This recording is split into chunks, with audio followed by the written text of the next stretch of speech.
Some have expressed concern that such an expansion of U.S. exports to Africa could flood African markets and damage their economies. However, many of these U.S. exports, such as agricultural products, will enable African producers to become more efficient and profitable and create jobs for their workers as well. In trade, as we all know, the best situation is one of observing the principle of comparative advantage. Countries sell what they make most efficiently and buy what another country makes most efficiently. In this way, both buyer and seller countries benefit from trade by meeting each other's needs.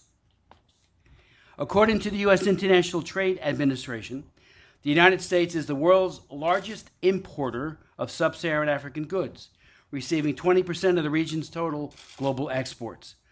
On the other hand, during the height of the global recession, between 2008 and 2009, our exports to sub-Saharan Africa plummeted by some 45%, from $78.3 billion to $42.8 billion. At the end of 2011, the U.S. had sold nearly $20 billion worth of goods to sub-Saharan Africa, while purchasing more than $74 billion worth of goods. Consequently, we have a trade deficit with the nations of sub-Saharan Africa last year of nearly $54 billion. The Africa Development Bank estimates that 1 out of 3 Africans is considered to be middle class.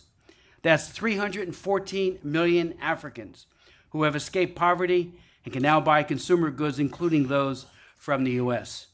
In order to reduce our trade deficit with nations of Africa, there is room to engage in trade that increases economic opportunity for Africans and Americans. We just haven't taken advantage of the opportunities that exist.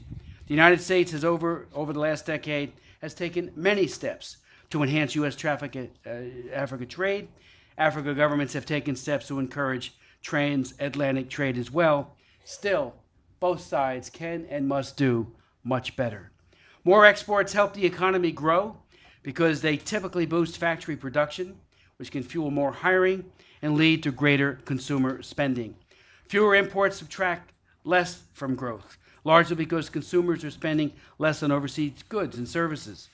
Our bill will contribute to job growth in the United States by facilitating increased sales to emerging markets.